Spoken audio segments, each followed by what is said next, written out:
Buenas tardes. Vamos a esperar unos minutitos a que se sumen todos los asistentes.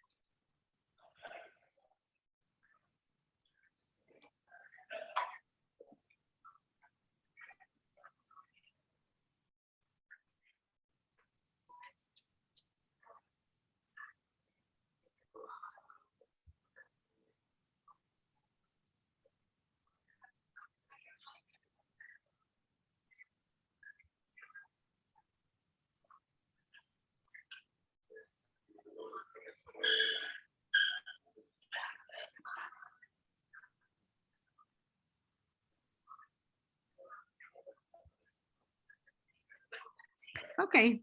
Hello, everyone. Good afternoon. Thank you very much for joining us in this second session of the speaker series, The United States and Mexico, the bilateral relation. Today, we have the honor of having Dr. Antonio Ortiz Mena with us. He's a real expert on all things, commerce and all things. He's a very close friend of this commission and of the embassy. We're very proud that he is part of our alumni.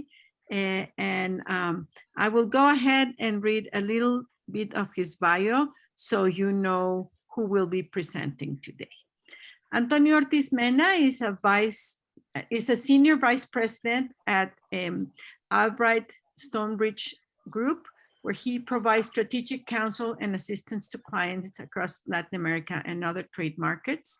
Prior to joining ASG, Dr. Ortiz Mena served over 8 years as the head of economic affairs at the Embassy of Mexico in the United States, advising U.S. companies with a presence in Mexico and Mexican companies with a presence in the U.S. on regulatory and government issues. And in this role, he served as the embassy liaison with the IMF, the World Bank, and the Inter-American Development Bank, as well as the G20 and the Mexico-US high-level economic dialogue. He was also responsible for US-Mexico energy, telecommunications, and aviation issues, and oversaw trade and investment promotion.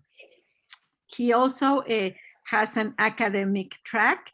From 1999 to 2007, Dr. Ortiz Mena was professor of international political economy at the Center for Research and Teaching in Economics, CIDE, and he rejoined CIDE as an adjunct professor in 2016. Currently, he serves as an adjunct professor at the Edmund Wash School of Foreign Service at Georgetown University. Thank you very much. Well, he is a frequent guest on Bloomberg, CNBC, CNN, and Univision. So thank you very much for joining us today, Dr. Ortiz Mena, and for agreeing to talk with our public about this important topic. The microphone is all yours. Yes, thank you, Hazel. Thank you for the invitation, and thank you for all those attending today virtually. I think I have to update my CV because I'm also a frequent commentator at Comexus Fulbright. So I have to add that, okay? Hazel asked me to give an overview of Mexico-US economic relations in about 30 minutes. I don't know why she asked me these things. Very difficult, but I'll be glad to do it. What I thought I'd do is to give you more than the detail, to give you a broad picture of where things stand now. And to understand where things stand now, we do have to understand where they were right before the NAFTA negotiation. So I think I'll be able to get through that. And there should be ample time to ask questions about the current situation, perspective, risks, opportunities. I encourage you to be as frank with your questions. I'm no longer a diplomat. I try to speak my mind, and I like to speak my mind. So I encourage you to do that. So let me start then with an overview. The Mexican economy in the 1980s looked a little bit like it looks today, in that there was very little economic growth. In fact, GDP growth during the De la Madrid administration, which is 1982 to 1998, average for the whole sexennium, the 6 years, was just above 0%, almost 0%. And what we're looking at now during the AMLO sexenio, which is 2018 to 2024, is likely 0% growth over the 6 years. So there's a similarity. Now, when Mexico was facing that challenge in the 1980s, it realized it needed to attract investment, both foreign and domestic. And the way to attract that was creating stable and secure rules for investors so that they could invest in Mexico, but the Mexican market was not large enough for huge investments, the type of investments that Mexico needed to create about 1 million jobs a year. That meant we needed to attract investment for the domestic market to create jobs aimed at selling goods and services for those living in Mexico. And then we also needed access to the US market, the largest market in the world. So attract investment to create jobs in Mexico for domestic sales and for exports. And the way to do that was through a free trade agreement with the US, because even if Mexico promised it would maintain stable and pro-business rules, there was no guarantee it would do that. In 1982, without any warning, it nationalized the banks and it imposed exchange control. So you could not buy dollars when you brought in your pesos to the bank. Imagine the difficulty of not being able to have dollars in two such interrelated economies, Mexico and the US. And secondly, the US could promise that it would allow Mexican exports to enter their market, but not always abide by its promises. There are lobbies, still are, against Mexican exports of tomatoes or sugar or avocados or some manufactured goods. So we needed to provide investors with certainty of access so that they could feel safe in Mexico, and then a guaranteed preferential access to the US market. So that was the name of the game. We negotiated the NAFTA from 1991 to 1993. It entered into force in 1994 and was in force until it was substituted by the USMCA, US-Mexico-Canada Agreement. Going forward, I will call it the MEC, Tratado México, Estados Unidos y Canadá. It's a rare instance where when saying something in Spanish, it's shorter than saying it in English. So I'll say the MEC instead of USMCA, all right? And in my view, and I had the privilege of being a member of the team that negotiated the NAFTA, the aim was to establish better relations with the US, more institutionalized relations. And the way to do that was through trade and investment. But in a way, this was a reset button in terms of bilateral relations. So the implications of NAFTA went beyond trade and investment with the US. I believe that the new cooperative outlook helped improve relations with the US across the board. And it also helped Mexico to push through a number of pro-market reforms that complemented the NAFTA. And the NAFTA worked fairly well in terms of its objectives. Its objectives were to establish clear, transparent, and stable rules to promote trade and investment. That's it, not more, not less than that. There's a huge conflict industry about whether NAFTA was good or bad, how to assess it.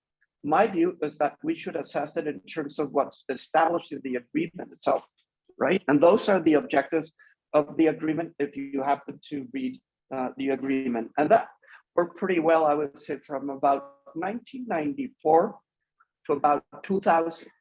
Then something changed about 2000, and that is a growing presence of China in the global economy, together with technological changes, greater use of computers, telecom, etc. So that there were some challenges to job creation in the US and a decrease in manufacturing jobs, not in manufacturing production, but in the number of workers employed in manufacturing. So there was a growing backlash against NAFTA, not so much in Canada, not so much in Mexico, but in the US.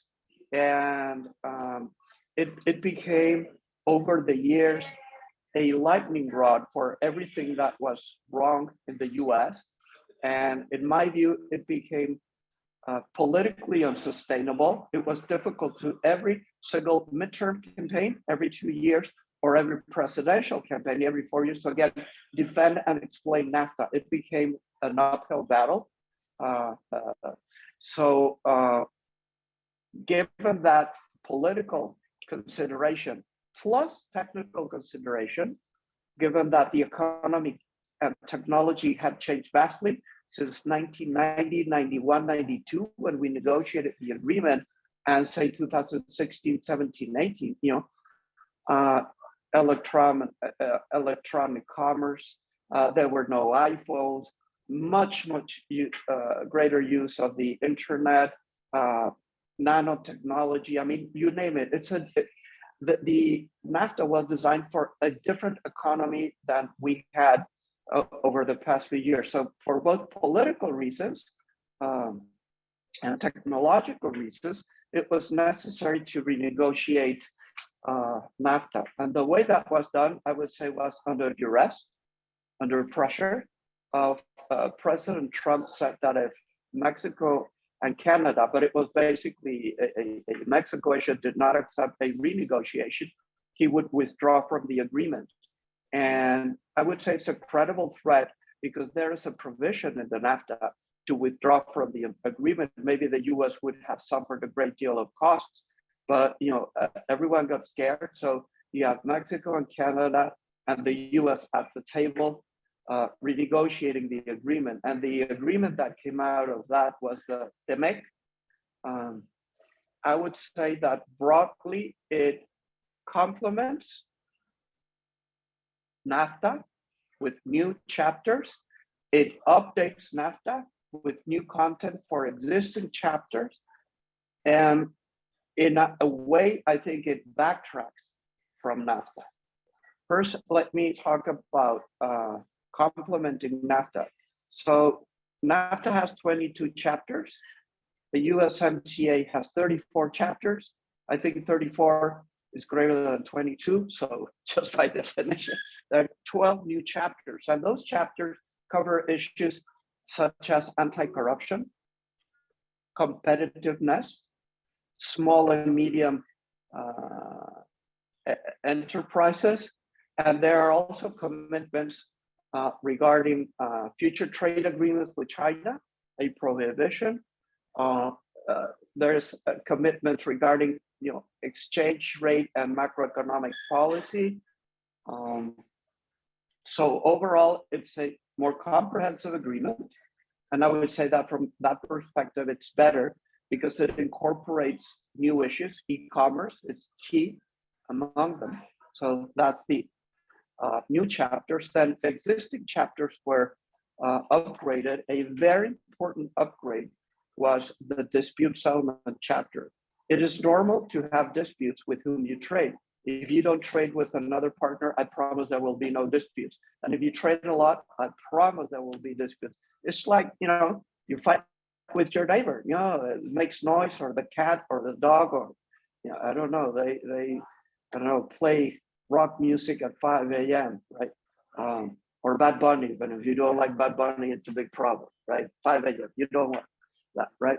But you don't fight with someone who lives in the other neighborhood. This might seem obvious, but it's very true for trade and investment relations. So dispute settlement is an essential component. Number one, to provide certainty for investors, because they will know that if there's a dispute, those disputes will be addressed on a legal basis, on a factual basis, and not because of differences in political power. So that is good, especially for the smaller partner, for Mexico. And secondly, to provide avenues for resolution. First, you go through consultations, then negotiation, then mediation. If that doesn't solve it, but then you go to a panel. So this is an essential component of trade agreements, right? And in the NAFTA, the general dispute settlement mechanism had a problem in that any country could object to the potential members of a panel. saying, I don't trust X or Y and Z in the list of panelists, right? And if you object to those individuals being a member of the panel, you de facto are prohibiting a panel from being established and from working out a resolution. So you can block it, right? So that was changed, that was fixed under the USMCA, and I think that that was important. Another fix, and I think it's fair to call it a fix, has to do with two key issues, which are labor and the environment. In the original NAFTA, there are no chapters covering labor or the environment. There is a labor cooperation agreement and an environmental cooperation agreement that are fairly modest in scope, although in all fairness, in the early 1990s, they were state of the art. So it's not right to judge a 1992 agreement from a 2022 perspective. Okay, but that being said, the scope was pretty limited, and more importantly, they were not subject to effective dispute settlement. And I don't want to get into the weeds, but basically it was a very weak dispute settlement mechanism. Now, under USMCA, both labor and the environment commitments are much deeper, and more importantly, they are now part of the agreement. They are not side agreements, and as part of the agreement, they are now subject to the general dispute settlement system that was fixed. So I think that's an important change. One last thing that I would mention in terms of comparing these agreements in terms of fixing has to do with investment. The NAFTA has a chapter number 11, which has nothing to do with chapter 11 bankruptcy. It just happens to be chapter number 11, and it governs investor-state dispute settlement. And it provides the ability for a company, a foreign investor, to sue the host government. Say a Canadian investor can sue the Mexican government, or a US investor can sue the Mexican government, but likewise, a Mexican investor in the US could sue the US government. So this is no longer a government to government dispute. This is an investor against the host government. This was done at the behest of the US that wanted to provide extra protection for its investors in Mexico, I guess with a fresh memory of the nationalization of the banks in 1982. Mexico accepted that, and one reason to accept that was that it would help attract foreign investment by giving them certainty that Mexico would be careful about expropriations, etc. Now, under the USMCA negotiations, in a very interesting twist of fate, the US, which had originally made this a super critical demand for the NAFTA, now wanted to do away with Chapter 11. No more investment protection for US companies. Why? Because some of the US said that this was a way to protect investment that was going to Mexico, where there are high regulatory risks and political risks, and that absent these special protections, they would be investing in the US. So why are we giving incentives for US companies to invest outside the US instead of the US? So the US government, switched position 180 degrees, but some US companies noted that it's not always an option. For example, if you want to invest in energy, say to extract oil and gas, well, you go where the oil and gas is, right? It's not outsourcing. If the oil is in the Gulf, you go to the Gulf. If you want to invest in the mine, say silver in Zacatecas, you where the mine is. You don't decide, hey, it's great to invest in, say, Baltimore, Maryland. I don't know if there are many silver mines in Baltimore, Maryland. So it's not a matter of outsourcing. It's resource-seeking investment in sort of academic jargon. Same thing to provide telecom services. You need to invest in the infrastructure to be near the consumer. Same with, say, transportation or infrastructure. Right? You build the road where the road is needed. So again, pretty obvious points. But there was a pushback, and therefore the US accepted to give some coverage for these sectors, for telecoms, construction infrastructure, mining, energy, right? So that's covered, but the coverage is much lower than under the NAFTA, and interestingly, manufacturing is not covered. So manufacturing, which is very important for US companies in Mexico, had very strong protections under the NAFTA, and it does not have strong protections under the USMCA for the US. Parentheses. Canada and Mexico are of a trade agreement called the CPTPP, the Comprehensive and Progressive Trans-Pacific Partnership. So Canadian companies actually have more protections regarding their investment in Mexico than US companies do in Mexico. But anyway, I think this is an important change.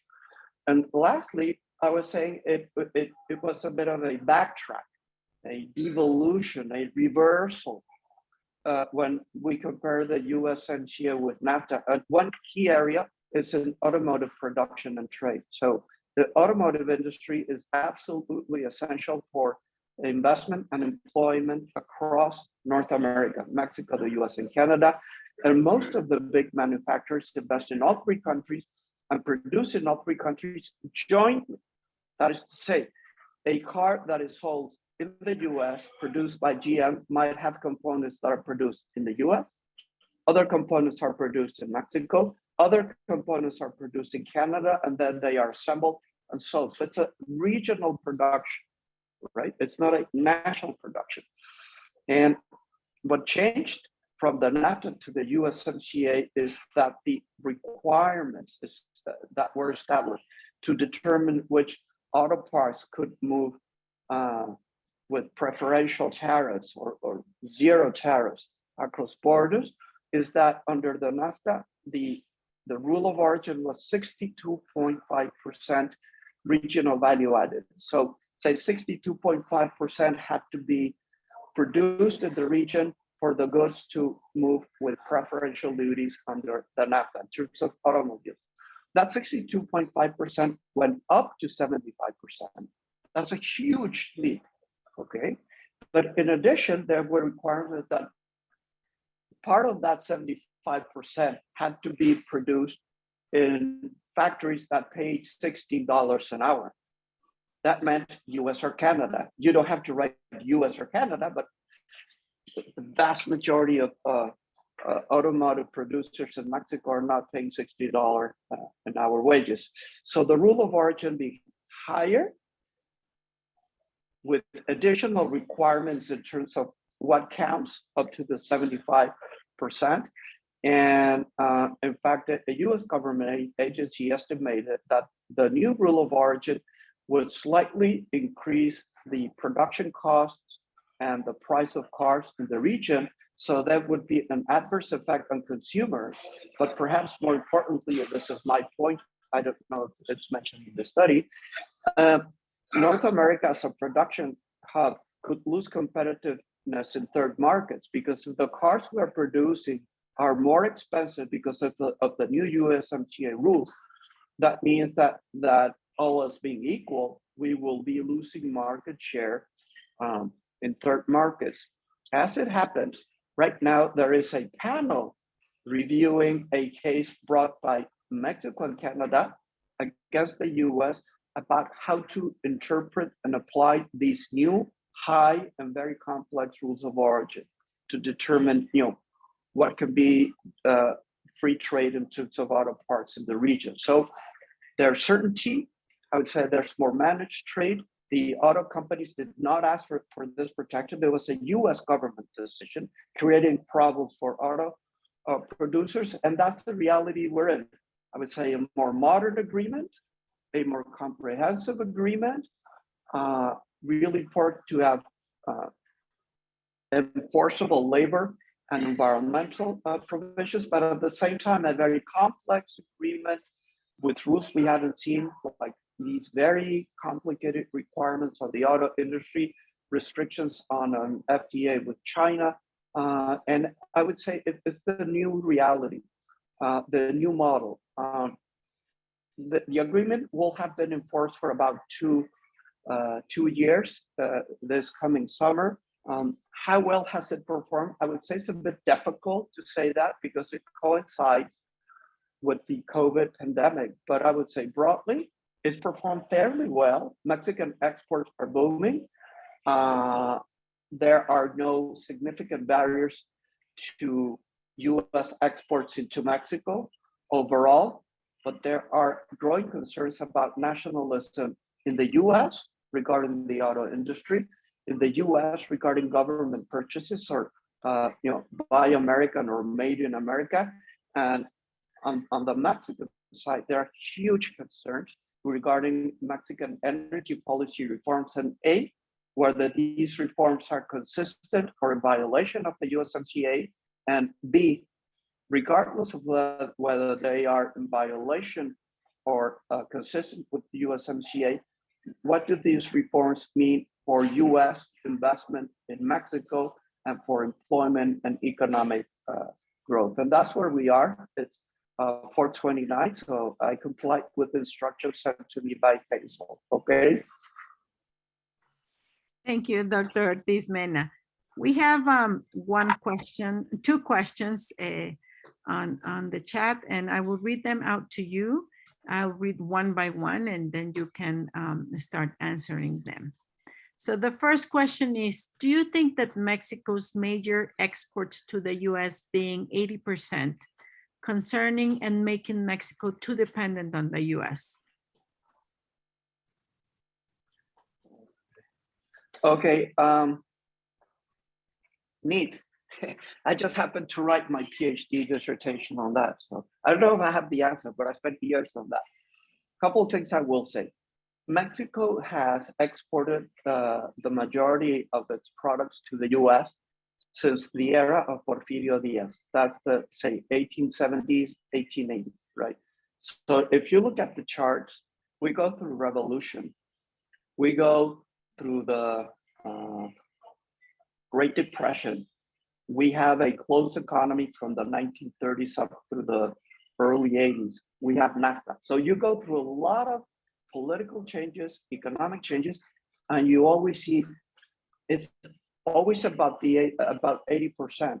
And that is explained by geography.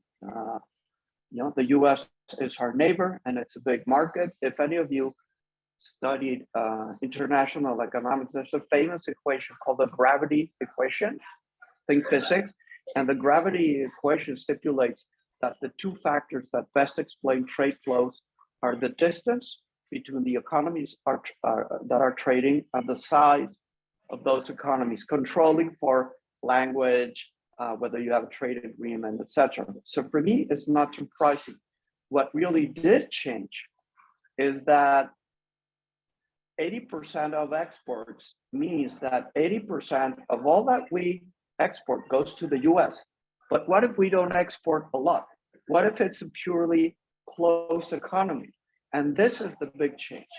A common measure of how open an economy is to the world is called the trade openness coefficient, where you add imports, exports, and divide by GDP. For Mexico, it is now about 70%, whereas as early as the 1980s, it was maybe 1/4 of that. So while we still export 80% of everything to the US, it's 80% of a whole lot, not 80% of a little. So I would say from that perspective, it's a very different 80% now than it was in 1980. Okay, so I would say it is much more vulnerable because Mexico's economy is much more dependent on international trade than it was in 1980. So that's one big concern. Secondly, why is this a concern? And there are two reasons for this concern: economic and political. The economic reason for a concern is that if you're exporting almost everything to a single market and that market tanks, it has an economic downturn, then they won't buy your product. It's not a political issue, it's an economic cycle.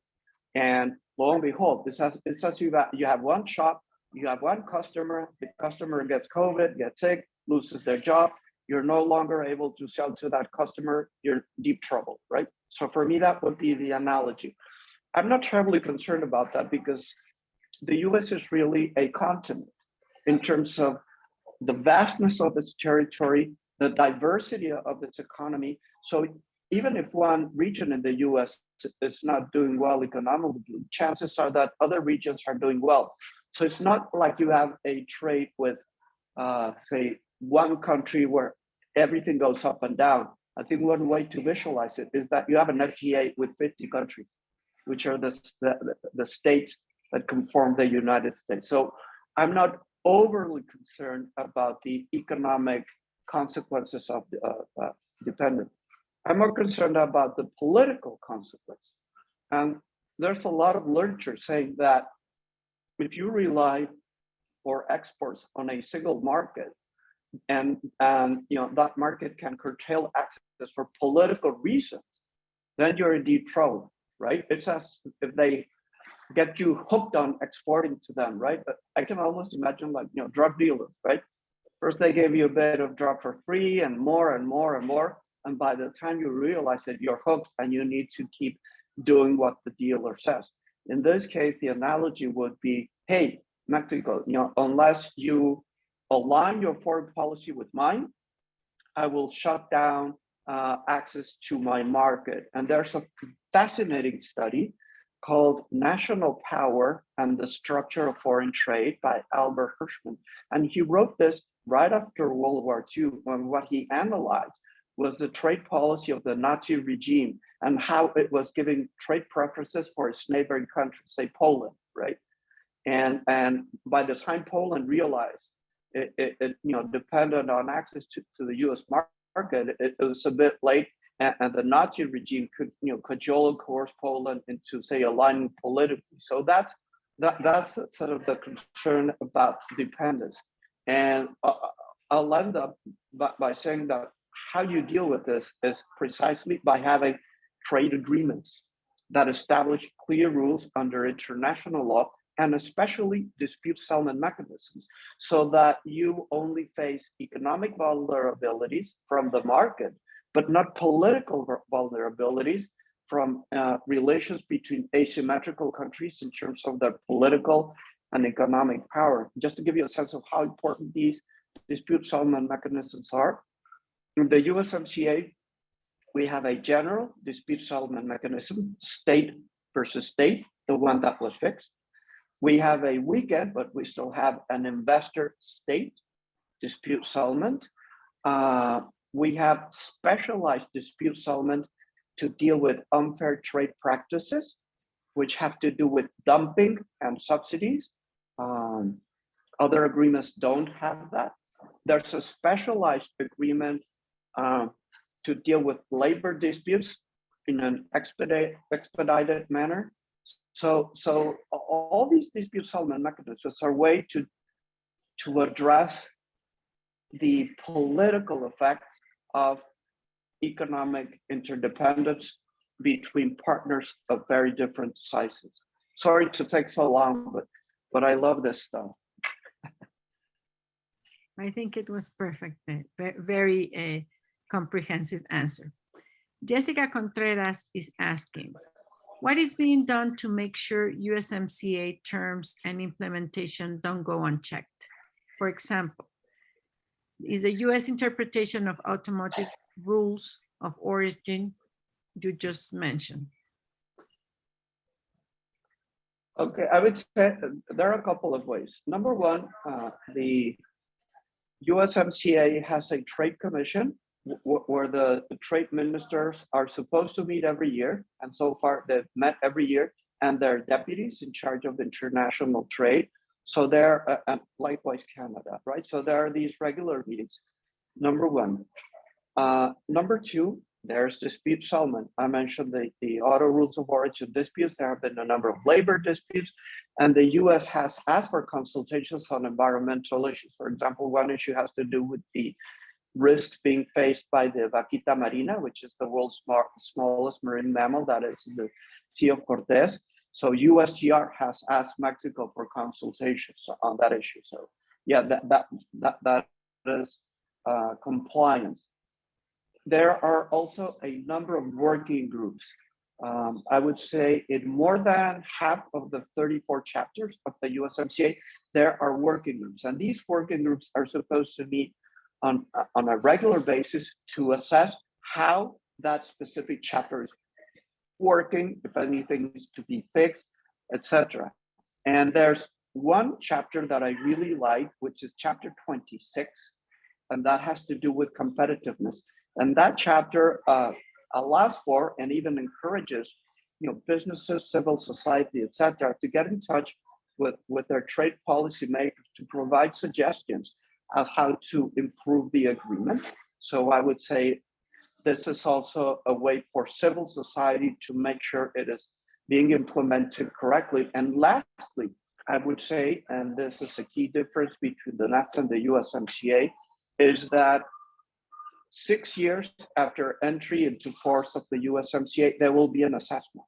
There has to be a report, there have to be hearings, etc., to determine the future of the agreement. The minimum shelf life, if I can use that expression, is 16 years after entry into force, but 6 years after entry into force, it's as you go to get a general medical checkup, right? See, hey, how's your weight? How's your cholesterol? And that mechanism did not exist under the NAFTA. So I would say that there are all these mechanisms, and for me, one of the biggest lessons learned from the NAFTA is that these working groups did not work very well. They did not all meet. They did not all meet systematically. Some of them were not used as much as perhaps that could have been used. Let me just give you an example. A lot of the most contentious issues between between the US and Mexico over international trade have to do with agricultural trade, both ways. It's potato export from the US to Mexico, avocado export from Mexico to the US, tomato export from Mexico to the US. And the NAFTA had a working group to see how to avoid disputes over ag trade and to seek better and more transparent and effective ways to deal with those disputes. And as far as I know, no great ideas either presented or implemented to address ag disputes. So if we want a good evaluation, 6 years after entry into force, and that means it's in 4 years. Okay, it's in trade terms, it's mañana. It's really soon. It's super important for all these all these working groups to meet, and for civil society to make sure that whatever opportunities they had to voice their view, that they actually voice their view. All right. Thank you. We have a question from John Sandoval, and his question is, long term, what do you think the net effect of the new NAFTA regulation will be? Who will it favor? Okay, let me take a bit of, I don't know if you see this. Espresso doble, anyway. Okay. Honestly, it's a very difficult question to answer, because some trade critics in the US and in Mexico believe that having a trade surplus is good and having a trade deficit is bad by definition. That was like the standard position of President Trump, right? What I would say is that persistent and significant imbalances, huge deficits for many years, or even huge surpluses, perhaps signal a relationship that is not very solid. If you cannot attract capital to get a balance of payment by having a deficit in the current account, which is basically trade, and a surplus in the capital account, or if you're a surplus country, where do you channel those funds? For me, that's just, those are extreme situations. So I strongly believe that this is not a way to assess the agreement. And in fact, during the NAFTA negotiations, there was a US proposal that the agreement should be assessed on the trade balance. And just imagine this, if it's working well for you, for the US, then by definition it's working badly for Mexico and vice versa. So just don't go there. For me, a way to ensure that an agreement is in good health, that's the way I would put it, right? Rather than working well, in good health, is that trade and investment is dynamic, that there is a great deal of participation by business and civil society in the operation and application of the agreement, and if there are disputes, that they are resolved in a timely manner on a sound legal basis, and that the party that is found to be in the wrong actually complies with whatever decision or recommendation the panel issues. For example, during the NAFTA era, the US refused to comply with its commitments on cross-border transportation services. So a Mexican truck full of beautiful avocados, right? From Michoacan, going to Chicago to have great Mexican food with great Mexican avocados could not go from Uruapan to Chicago, Illinois. You had to have the tractor disengage, another tractor engage with the cargo near the border, drag it along for a couple miles, then detach again, and then have another trailer take it to the final destination. This creates a lot of costs and uncertainty, etc.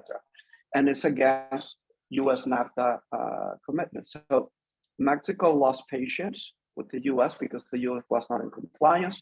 Mexico took the US to a panel. The panel resolved in Mexico's favor, and the US refused to comply with a bunch of excuses, right? So Mexico went again to a panel and said, we won the panel's decision. The US is not complying. Can you authorize me to suspend preferences, to suspend concessions to the US? And the panel said yes. So it's not that Mexico does it out of fiat, right? It got an authorization to do that. So Mexico started to put tariffs, say, on apples from the state of Washington, or cheese from the state of Wisconsin. And suddenly some members of Congress got upset. I said, hey, it's simple. You abide by your agreement, and these tariffs will go away. And ultimately, these tariffs went away after 2 rounds of tariffs. Sanctions were enacted by Mexico. But this is not ideal. Not ideal because it creates uncertainty. It's countries not abiding by their commitments. And of course, if you're no longer importing a good, you're importing, in a way, you're hurting yourself, right? You have to find alternate sources for cheese or for apples, which Mexico did. But this is not the best way to go about it. So in terms of the person who asked about how the agreement was working, I would recommend 2 things. First, take a look at the resolution of the panel on automotive rules of origin. We're expecting it around August, September, to see who rules in favor and against. And if the party or parties that are ruled against comply with the recommendations or not. For me, that's like a rapid test, right? For me, that's the rapid test. Thank you, Dr. Ortiz Mena. Maureen Berlin has a question. She says, I'm curious about the information and communication technology sector in Mexico, ICT. What cybersecurity risks exist in more digital economy? How might these risks impact US-Mexico trade and supply chains, and how can we work together to address these risks? Okay, thank you for the question on cyber. One thing I would say is that it has very modest coverage under the USMCA. There are provisions on digital trade, right? But I would say it largely falls outside the scope of the USMCA, but it does fall inside the scope of the high-level economic dialogue that you mentioned, Hazel, at the outset. So briefly, the high-level economic dialogue was established under Presidents Obama and Peña Nieto, and it's a Mexico-US agreement, so government-to-government agreement, whereby a number of agencies within each country, because trade is regulated not only by U.S. Department of Commerce, the USTR, and Secretaría de Economía in Mexico. It covers a wide array of topics and many agencies, almost all agencies from each country, all departments or secretarias in Mexico have a direct or indirect bearing on international trade.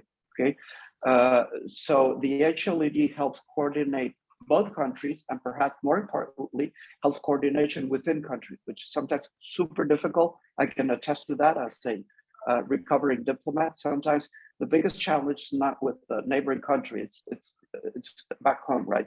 So the HLED is super important for that. And one of the key issues in which Mexico and the US are working on is precisely cybersecurity. So that is indeed very good news. One thing that I would highlight is that cybersecurity affects more than, say, e-commerce or digital trade, etc. Almost every, if not every, industry has a very high level of IT components. For example, if you look at brewing or breweries, large breweries are highly computerized. If you look at auto manufacturing, high-tech auto manufacturing is highly computerized or with robots. So cyber affects, I would say, basically, even ag production or distribution. I would say cyber affects basically everything and everyone.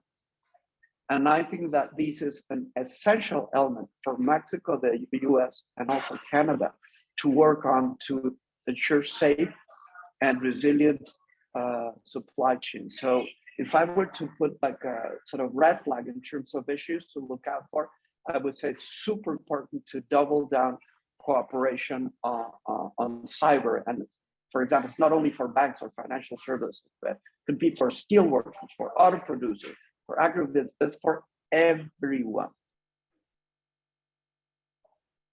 Okay, thank you, Dr. Mena. Daniel Ramos is asking, do you believe that the deals with Mexico are accelerating Americanization in a cultural sense? Could you maybe rephrase that? I'm not sure yes, about I think that what Daniel is asking is that how much is Mexico being more Americanized by these trade agreements between the two countries? I would say that this goes way beyond the trade agreement. I would recommend a book written by Andrew Seeley called Vanishing Frontiers, where he goes chapter by chapter, explaining how Mexico and the US integrate legally and also de facto. And you will see that there is a lot of cultural integration that goes both ways. And that I think is way beyond what a trade agreement could bring. A big debate in Mexico in the 1980s was when the first McDonald's opened near El Colegio de Mexico, for those from Mexico, on the other side of Periférico. I myself, I'm a free trader, but I did not like these fast food chains. I don't know, I guess it's just something more visceral. I'm not terribly worried about that, honestly. And in addition, Mexico and Canada retained the ability to impose certain cultural exceptions. The way you interpreted this is very controversial, but in terms of Spanish language or French language films, media, etc. But my view is that these things are best resolved through consultations between different groups of civil society, government, artists, creators, etc. This issue was by far more controversial between the US and Canada. In fact, it was the deal breaker in the original NAFTA negotiation.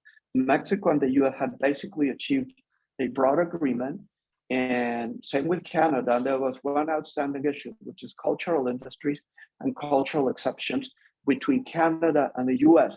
And I think that the concern there was that, a large part of Canada speaks English, as does the US. So I guess they felt more vulnerable in terms of the US cultural influence.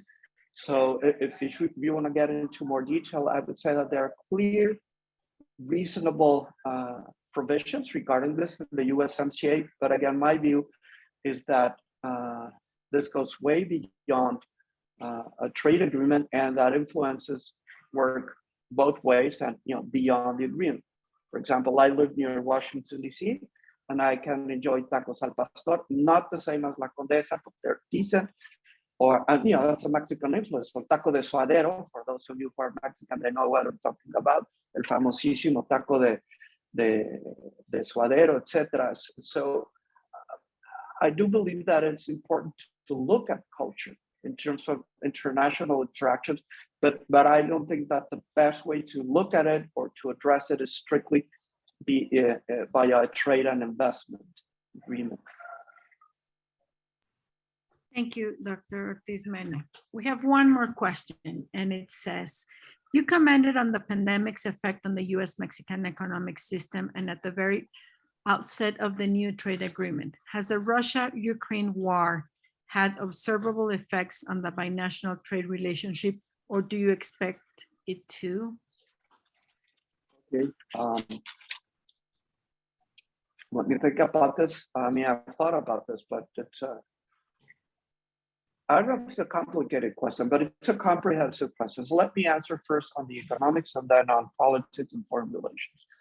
On the economics, it does have an effect. For example, the price of gas is going up, and Mexico is a net importer of gas from the US. So energy costs in Mexico will be rising, number one. Number two, Russia is one of the world's major fertilizer producers. So if there's less production, then there will be an effect on Mexico ag production, because Mexico imports most of its fertilizers from Russia. It's have done so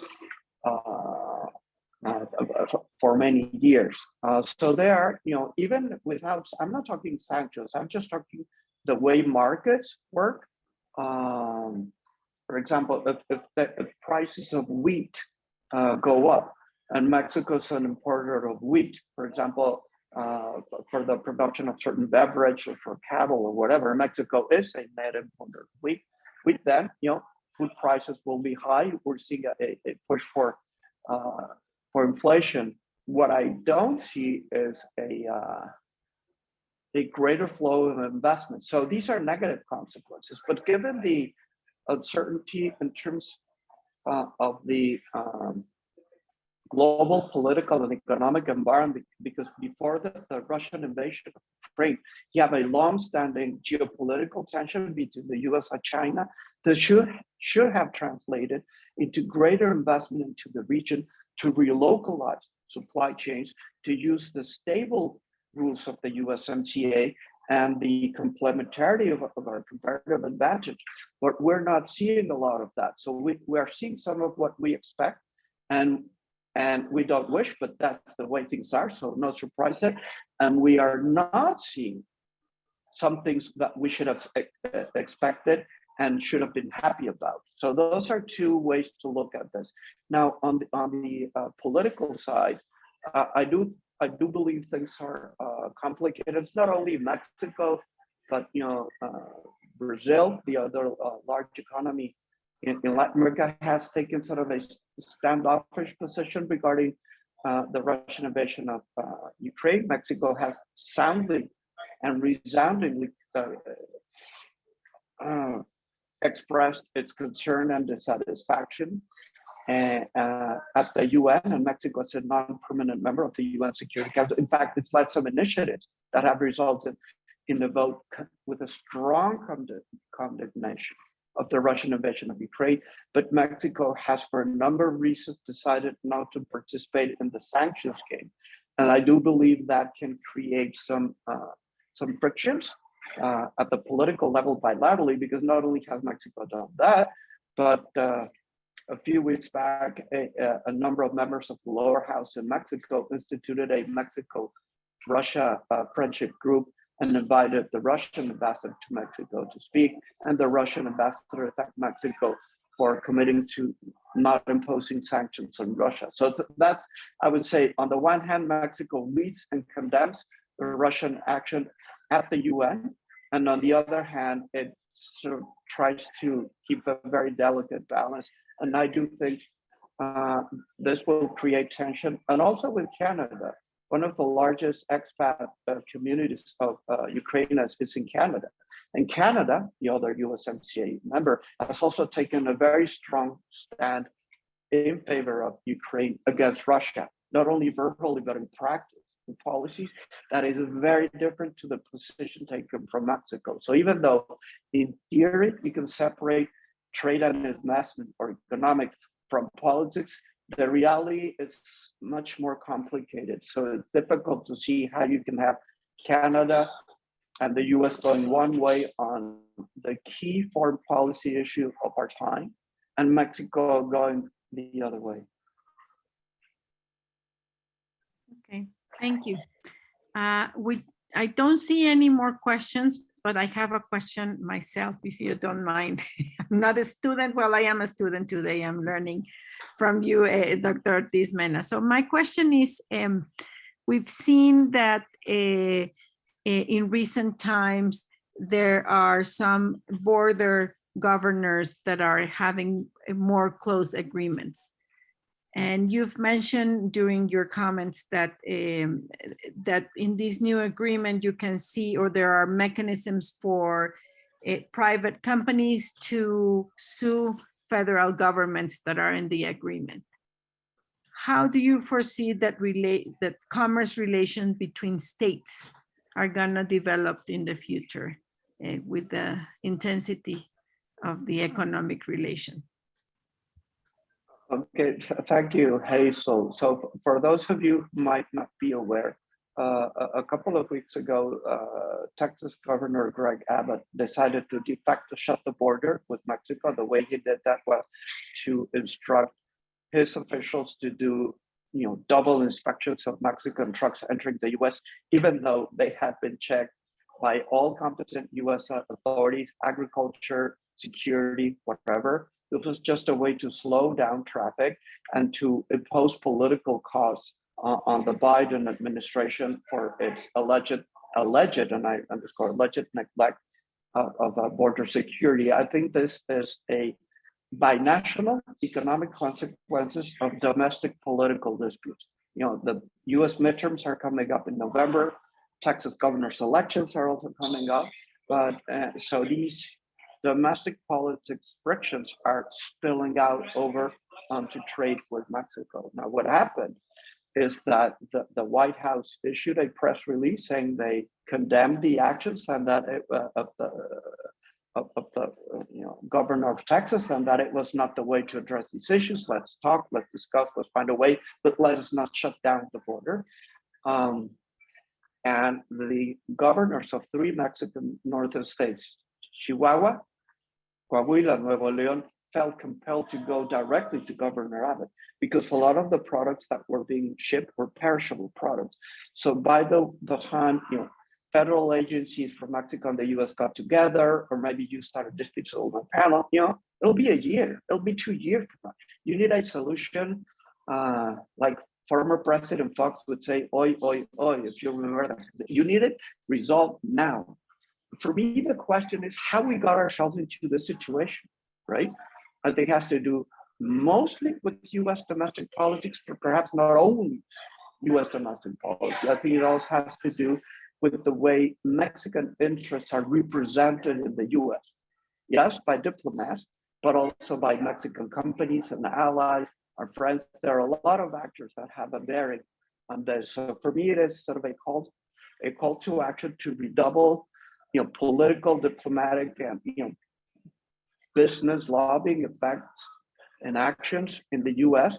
And I'll always say this, if you want a really good and strong foreign policy, you need to fund it. You need to finance it. A colleague of mine at CIDE, Jorge Schiavon, in fact, has written a lot about the financing of Mexican foreign policy. And if you sort of strangle its finances, Mexican diplomats, which are really excellent across the board, don't have the elements, financial, human resources, authority to do everything that they need to do, have a more vigorous presence in the US House, Senate, governors, business associations, what have you, to make governors such as Abbott think twice before coming up with these quote unquote novel ideas that are really pretty costly economically. Thank you very much, Dr. Ortiz Mena. Well, I think we don't have any more questions. So we are an hour and 5 minutes into this session. I think we have had lots of ideas provided by you and lots of information. We are very grateful for your participation always, and also grateful for those that attended today and that made these questions that I think really show their interest on this bilateral relation and its economic aspect of it. So thank you very much again, Dr. Ortiz Mena, and thank you to everyone, and we'll see you on Friday. Okay, thank you. Bye.